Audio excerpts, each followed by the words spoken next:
검찰의 시각은 딱 이겁니다. 대장동 그분 다름 아닌 이재명이었다 하는 게 검찰 수사의 지금 최종 결론인 것이죠.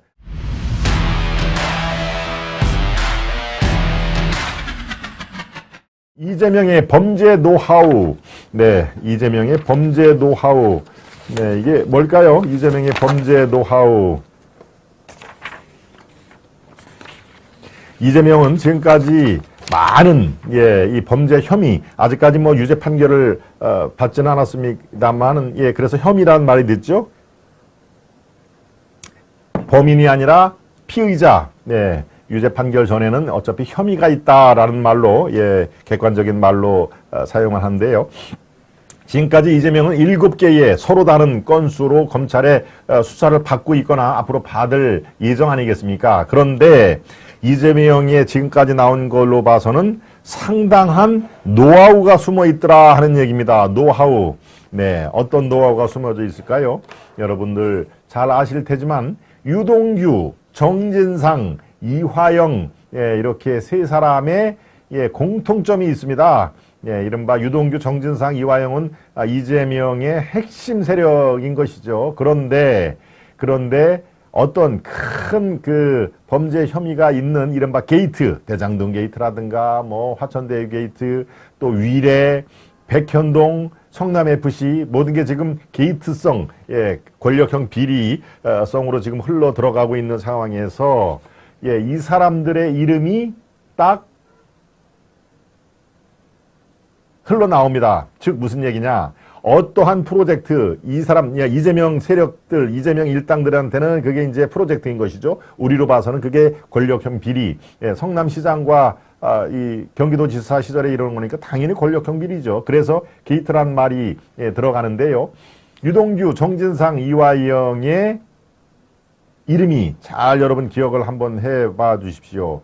이재명에게 전권을 위임받아 일 처리를 주도하는 대리인이 한 명씩 있었다 하는 얘기입니다. 대리인. 그러니까 이재명의 에이전트, 대리인이 각각에 한 명씩 있었다. 대장동 게이트, 대장동 개발 과정에서는 성남도시개발공사 기획본부장이라는 타이틀을 가진 유동규가 실무적으로는 다 이재명의 대리인 역할, 지금까지 속속들이 공소장에 나오는 걸 보면은 다 그렇게 돼 있죠. 그리고 성남FC 운영에서는 정진상, 당시 쌍방울 그룹의 유착관계, 여기에서 나오는 사람이 바로 이화영입니다. 이화영 전 경기도 평화부지사죠. 그러니까 지금 유동규, 정진상, 이화영 이 세 사람은 각각의 게이트에 자신을 대리해서 일을 처리를 할 수 있는 바로 키맨을 하나씩 둔 겁니다. 대장동 또 백현동에는 도계공 기획본부장인 실질적으로 도시개발공사의 2인자인 유동규를 자신의 대리인으로 누구나 다 그렇게 생각을 할 정도로 힘을 실어줬고요. 정진상, 이거는 뭐 성남FC의 구단주는 자기 자신 이재명입니다만은 사실 성남 그 FC 축구단의 뭐 단장이라고 할까요? 대표, 이거는 정진상, 정책실장이라는 일개 그 성남시의 실장이 바로 구단주 이상의 역할을 했다. 쌍방울, 이른바 변호사비 대납 사건이라든가 대북 송금, 지금 미국이 이걸 좀 들여다보고 있는 거 아닙니까? 만약에 대북 송금을 실제로 이루어졌다면은 그것은 유엔 결의 위반이기 때문에 이건 국제법으로 다스릴 수가 있는 아주 중차대한 법이다라고 미국에서도 이걸 아주 진지하게 들여다보고 있다라는 그런 그 설 연휴에 이 CNN의 보도가 있었습니다. 바로 이화영, 정진상, 유동규 이런 비선 실세들을 다 하나씩 박아두고 누구는 뭐를 책임져, 누구는 뭐를 책임져, 너희들한테 권한을 줄 테니 만약에 이게 탈이 나면 너희들이 알아서 다 책임을 져라, 나는 모르는 걸로 하라 라고 하는 그런 작전을 쓴 것이죠. 네. 글쎄요, 뭐 어떻게 보면 전략가의 그런 면모가 좀 있는 것이죠. 모든 권한을 다 줄 테니 네가 알아서 진행을 하고 나중에 탈이 날 경우에는 책임도 져라. 나는 그러고 모르는 걸로 한다. 굵직굵직 하는 것만 내가 이렇게 너한테 지침을 줄 테니까 네가 알아서 하라 하는 얘기입니다. 즉 이재명의 범죄 혐의에서 벗어날 수 있는 노하우, 범죄 혐의에는 바로 비선 실세를 이용을 했더라 하는 얘기입니다. 비선실제가 지금 유동규, 정진상 경제 평화부지사죠. 이 부지사 중에 평화란 말 쓰는 거에 유일하게 이재명이가 평화부지사라는 그 타이틀을 만들어준 겁니다. 이화영, 정진상, 유동규 이른바 비선실세 3인방이 자신의 권한을 상당 부분 이용을 한 다음에 책임까지 너희대로 져. 절대 나한테 화살이 올라오지 못하도록 알아서 해 라고 하는 그런 내용이니까요. 여러분들이 아마 그렇습니다. 참 노하우도 있겠구나. 물론 이런 비선실세를 이용하는 사람들이 이재명뿐만은 아니겠습니다만은 아주 그것을 잘 적극 활용을 했다. 예컨대 대장동은 누구, 그 다음에 성남FC는 누구, 모든 사람을 죄를 통해라. 성남FC 관련해서는 자기는 이런 반구 삥끝 안 할 테니까 모든 일은 다 정진상을 거쳐서 보고하라라는 얘기를 간부회의에 했다는 거 아닙니까? 모든 사안은 정진상에게 보고를 하라라는 얘기는 그건에 대해서 정진상이가 내 대리인이다. 그러니까 정진상 말이 다 내 말이니까 알아서 기라 하는 얘기를 지침을 준 것이죠. 결국에는 지금 이런 비선실제 3인방도 어떻습니까? 죄수의 딜레마라고 하는 가장 아주 기본적인 그런 그 게임 이론에 빠져가지고 이른바 자기가 살기 위해서는 분명히 상당 부분은 불 수밖에 없는, 벌써 누굽니까? 유동규는 이미 남욱과 더불어서 깊숙한 얘기를 다 불었죠. 거의 공수장에 보면 그대로 나옵니다. 돈저수지에 있는 돈은 나중에 이재명 측에 가서 선거자금이라든가 필요할 때 조목조목 다 쓰기로 했다라고 하는 그런 내용부터 정진상, 이화영도 지금 아직까지는 이재명의 아주 결정적인 그런 증언을 아직까지는 안 한 걸로 돼 있습니다만은 글쎄요, 저는 곧 시간 문제가 아닐까 싶은 생각이 그래서 드는 겁니다. 네. 이재명이 대장동 수익 축소 보고서를 그대로 묵인했다라는 것도 바로 공소장에 나오는 내용입니다. 네. 대장동 예상 수익을 축소한 보고서를 이재명이 알고도 묵인했다. 네. 당초 김만배가 4천억 이렇게 수익이 예상이 돼 있는데 석 달 뒤 도시개발공사 아까 얘기한 유동규가 본부장으로 있던 도계공이 1283으로 수익을 축소 보고서를 냈는데도 아무런 조치를 안 했다 하는 얘기입니다. 즉 예상 수익을 2700억이나 4천억에서 1283억이니까 2700억을 낮게 산정을 했는데 바로 민간업자에게 돌아가는 몫을 적게 보이려 한 것이다. 사실은 그 돈이 다 같은 돈인데 4,800억을 이 민간인들이 갖고 가? 이건 너무나 많다. 이게 문제가 될 듯. 또 시의에서도 또 이거 가만히 있질 않을 테니까 예상 수익을 확 낮춰서 여기 이렇게 이 황금어장이 아니야. 여기 그렇게 돈 많이 나오는 데가 아니야. 라고 해서 4,800억이 2,700억을 낮게 그렇게 보고를 했는데도 이재명이 묵인을 했다 하는 얘기입니다.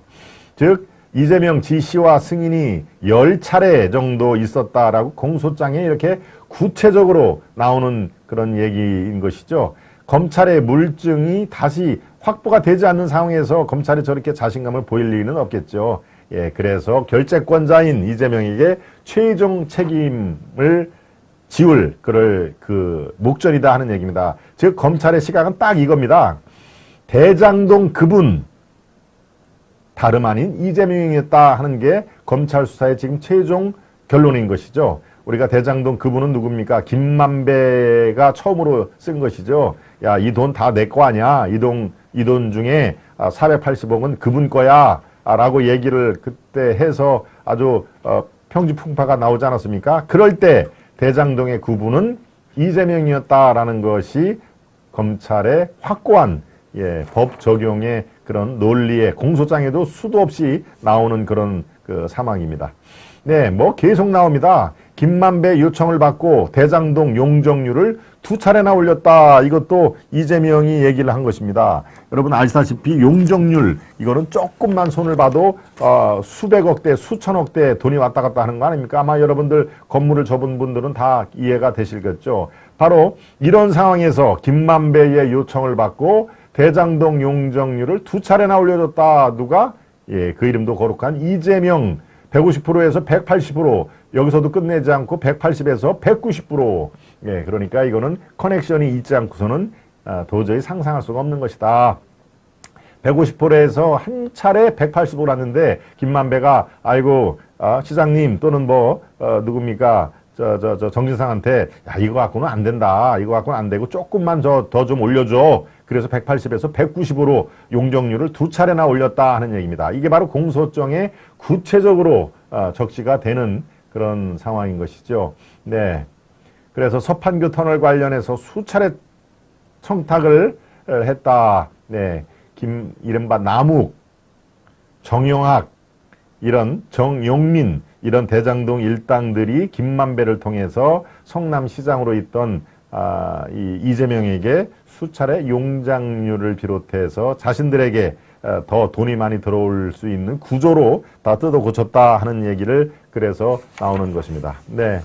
용적률이 얼마나 이게 고치기 힘든지는 아마 건축에 대해서 조금이라도 한두 번 해본 분들은 아이고 그렇게 어려운 걸 제대로는 뭐 그냥 아주 돈 뭐 이렇게 좀 집어주고 아주 수차례 이런 그 손을 탔구나 하는 얘기를 하는 거니까 참 얼마나 이게 기가 막힙니다. 예. 그렇습니다. 이재명의 범죄 노하우. 각 프로젝트, 자기들 기준으로 프로젝트죠. 우리는 그게 게이트로 이 권력형 범죄로 우리가 보는 그런 대장동, 백현동, 위례, 성남FC 또 뭡니까? 뭐 수도 많습니다. 예, 그럴 경우에 다 자기의 대리인을 앞세워가지고 자신의 권리, 권한을 듬뿍 다 부여를 한 다음에 나중에 탈라면 네가 다 뒤집었어. 나는 모르는 거야. 라고 하는 노하우가 깔려있다 하는 얘기. 네. 그렇습니다. KH님, 김영숙님, 압박 들어갔나요? 나경원 불출마. 예, 해관님, 꾼영감님, 세븐님, 토미니스님, 토회장도 새해 복 많이 받으세요. 우리 세븐님이 토미니스님께 용적률 그 자체가 곧 돈이죠. 예, 저렇게 우리 토미니스님이 하나, 딱 한 문장으로 정리를 했네요. 예, 용적률 자체가 그건 어마어마한 돈이다. 예, 아주 황금알을 낳는 그런 거일 수가 있다 하는 얘기죠. 네. 그렇군요. 민주주의에서 당대표도 마음대로 못 나갑니까? 참 나라와 정치가 후퇴되는 상황 아닙니까? 우리 김영수님, 예, 아까 앞서 말씀드린 걸로 저는 예, 대신하겠습니다. 네. 우리 김영수님 말씀에 공감하시는 분들이 아직 뭐 적지 않은 거 제가 잘 알고 있습니다. 네. 그랬군요.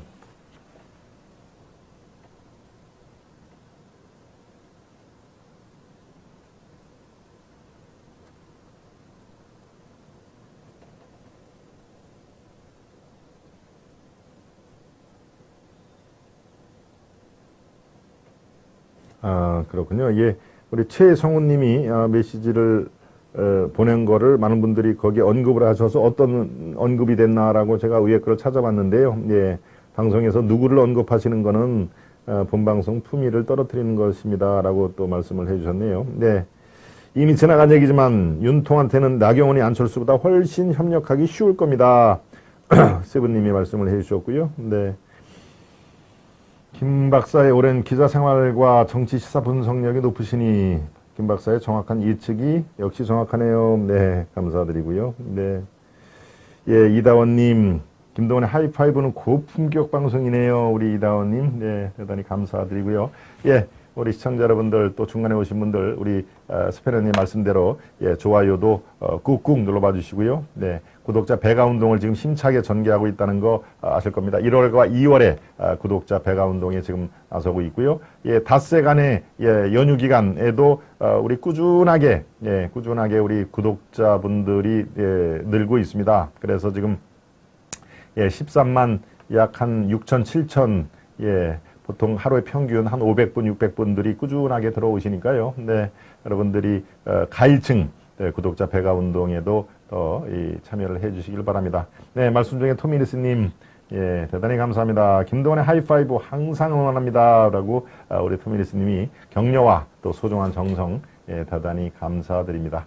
네, 전국이 냉동구네요. 스페너님, 피디님 고생 많으십니다. 우리 이해피님도 들어와 주고 계셨네요. 네, 그렇습니다. 구독자 배가 운동의 요체는 우리 기존의 왕 시청자 여러분들이 다른 한 분을 이렇게 모셔와서 네, 구독자로 만들어 주시는 게 요체죠. 네, 편한 분들, 예, 친구, 친지, 친척 또 학교 후배, 직장 후배, 예, 아주 편하게 말씀할 수 있는 분들에게 구독자로 이렇게 인바이트 초대를 하는 것이 구독자 배가 운동의 가장 쉽고도 확실한 방법입니다. 네, 그럴 경우에 몇 가지 팁을 제가 드렸는데 오늘은 또 새해 연휴 끝나고 첫 방송인 만큼 예, 그건 다음 기회에 또 제가 알려드리고요. 오늘은 이 진도를 역시 팡팡 나가겠습니다. 예, 처음에 약 한 10여 분 네, 나경원의 긴급 기자회견을 저희들이 또 생중계를 하는 그 마당이니까 앞으로 또 이 내용이 여러분들께 전달해 줄 내용이 꽤 있습니다. 네. 그렇습니다. 두 번째 이재명의 범죄 노하우까지 말씀을 드렸고요. 예, 세 번째로 가겠습니다. 세 번째로 가기 전에 만평을 살펴볼까요? 만평이 어떤 만평이 준비되어 있습니까? 네, 법조 만평이네요. 예, 서로 모르는, 저도 이 만평은 처음 들여다보는 법조 만평. 서로 모르는 방울이 두 개인데 하나는 제명방울과 하나는 성태방울이 있다라고 검사가 이렇게 들여다보고 있네요. 네, 서로 모르는 쌍방울.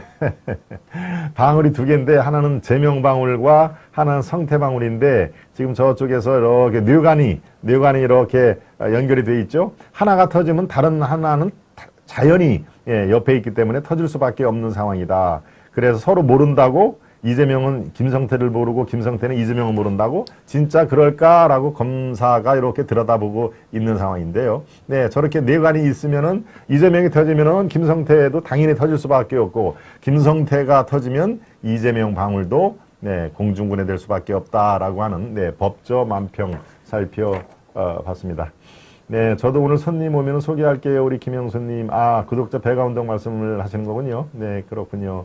예, 김영수님, 네, 미리 감사 말씀을 드리겠습니다. 네, 두 번째 만평으로 살펴보겠습니다. 두 번째 만평입니다. 누가 웃을까? 친윤 우두머리, 반윤 우두머리, 이과 우두머리, 이과 우두머리. 예, 이른바 가운데 있는 나경원은 이미 11시에 불출마 선언을 했기 때문에 예, 이른바 누가 웃을까 중에 나경원은 이미 이제 뭡니까? 탈락이라는 표현을 본인이 들으면은 또 기분이 언짢겠죠? 예, 아무튼, 이 미래를 위해서 뜻을 접었다라는 그런 중립적인 표현을 쓰겠습니다. 친윤 우두머리인 김기현 얘기를 하는 것이고요. 이과 우두머리, 여기는 이과라는 말이 나오군요. 안철수 얘기죠.